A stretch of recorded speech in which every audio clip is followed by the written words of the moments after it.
Welcome. The magic knot is an almost invisible tiny knot that is good to tie when you need to attach a new yarn. All you have to do is to lay your old yarn tail and the new one side by side, and you will be using one yarn tail to tie a knot around the other.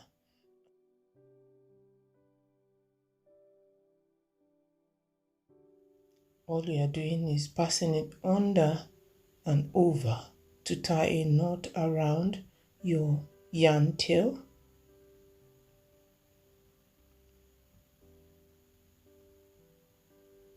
Now pick up the other yarn tail. You're going to make the same type of knot around the second yarn tail, just like so. So you're going to have two knots in a parallel line.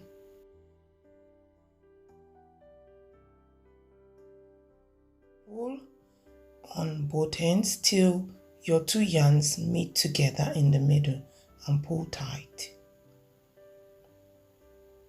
You've made your knot and it's not gonna go anywhere. All you have to do is just to pick up your scissors and snip very close to the knot. You can use chunky yarn, any type of yarn that you've got. Hope this helps. Have a good crochet journey.